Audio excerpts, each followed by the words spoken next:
Well, Congressman Lee Zeldin has secured the GOP nomination for governor. He got 44% of the vote, beating challengers Andrew Giuliani, former Westchester County Executive Rob Astorino, and businessman Harry Wilson. All right, joining us right now is the Republican gubernatorial nominee, Lee Zeldin. Congratulations on your win. Well, thank you. It's great to be with you this morning. All right, now the hard part begins. How do you convince those Democratic voters, which we have a lot in New York State, how do you convince them to vote for you?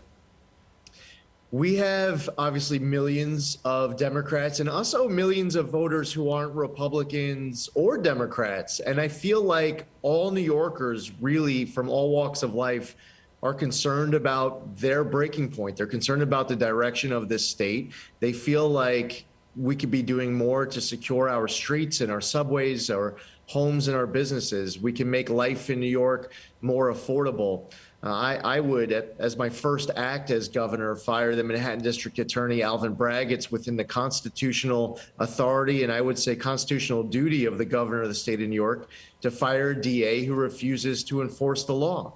I believe that we should repeal cashless bail. I agree with Mayor Adams when he advocates for that major overhaul. Meanwhile, Kathy Hochul, when we were calling for a massive change to cashless bail, she said we needed to see more data. As I was being critical of Manhattan District Attorney Alvin Bragg, Kathy Hochul says, cut him some slack. He just got there. He's doing his job. So I think that there's a clear decision to be made. And regardless of, even if you're a Democrat or you normally have leaned left, voted left in the past, this is about something bigger than partisan loyalty. This is about the future of New York. So let me ask you, you brought up Kathy Hochul. She won last night by a lot in the Democratic Party.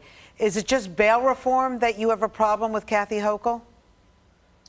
Well, there's a lot. I think that she's in over her head. She's a walking identity crisis. She has allowed the tax and spend pro-criminal one-party rule of the state legislature be able to continue to move our state in the wrong direction. She constantly changes her positions. And she also, the way that she views power is something that I take offense to. I believe that public service is about serving the public. I don't feel like Kathy Hochul feels that way. She feels like it's about the public serving you. I mean, you take the COVID vaccine, for example. My theory is if you want to get it, get it. If you don't want to get it, don't get it. You know, Kathy Hochul called on New Yorkers to get it and to be her apostle.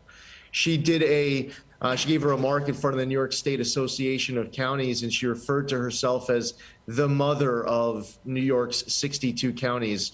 So I think it's a view of the position and making sure that you're empowering all New Yorkers of all walks of life. You know, we were just talking about cashless bail and Alvin Bragg is one component of it. I'll just give you one quick one on the economic front. I believe that we should reverse New York's ban on the safe extraction of natural gas in the southern tier and some other counties that want it. Right now, the push up in Albany is to ban all gas hookups on new construction statewide.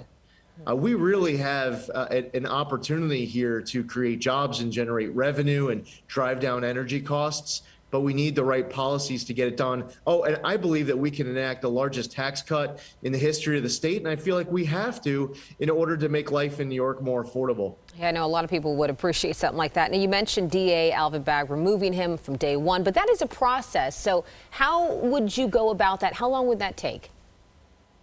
It certainly would be an expedited process. The governor has the authority to fire a DA who refuses to enforce the law. I would get that process started as my first act as governor. I will take the oath and I will immediately tell Alvin Bragg that he's fired. He's entitled to a hearing. The process is a process where we already have enough facts to remove him. I mean, he's basically proudly told the public already that he will refuse to enforce and is refusing to enforce the law across the board. My theory is if you think DA stands for defense attorney instead of district attorney, go be a defense attorney. If there are laws on the books you don't agree with, go bring your case to Albany and try to change the law. But if you're the chief prosecutor for New York County, it's your job to enforce the law, and he's not doing it. Well, let's talk about the relationship between governor and New York City mayor, because we all remember the Cuomo de Blasio political punching match. It was almost like a reality TV show, but your relationship with New York City Mayor Eric Adams, that would be different. I know you guys see eye to eye on a lot more things. Sure. I served with Mayor Adams in the New York State Senate. I want to see Mayor Adams be successful. He has pursued certain initiatives that I agree with, such as his desire to have a major overhaul of cashless bail.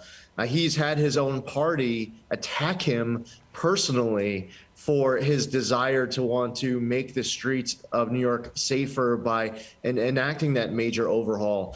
We see it with the quality of schools. I believe that Mayor Adams should have, as soon as he was sworn in, been given 4-year mayoral control. But unfortunately, it's been this song and dance where legislative leaders and the governor have made him have to beg for this. And we have to improve the quality of education in our schools. And I love our teachers. It's about students first. And I believe that that means that we should have tax credits for school choice, educational savings accounts. We should lift the cap on charter schools. Kids stuck in multi-generational poverty need access to a high-performing school. And unfortunately, right now, we have kids stuck in poor-performing schools for years. I believe that Mayor Adams and his education commissioner share that goal of improving school choice inside of New York City, another area where we can work together.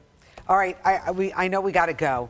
Would you ever change your stance on abortion for pro-choice? Because obviously that is a hot button issue here in New York.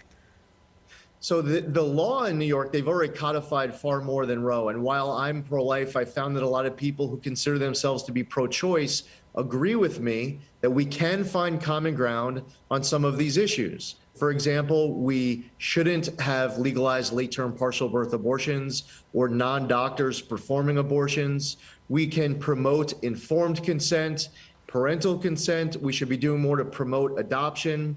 I think we talk past each other, not with each other, to each other on this particular issue. I don't think it needs to be as divisive as it is, even though it's a difficult, controversial topic. I think the key is it's our duty to try to find common ground, however, at all possible. All right, Congressman Lee Zeldin, congratulations on your win last night for the Republican nomination.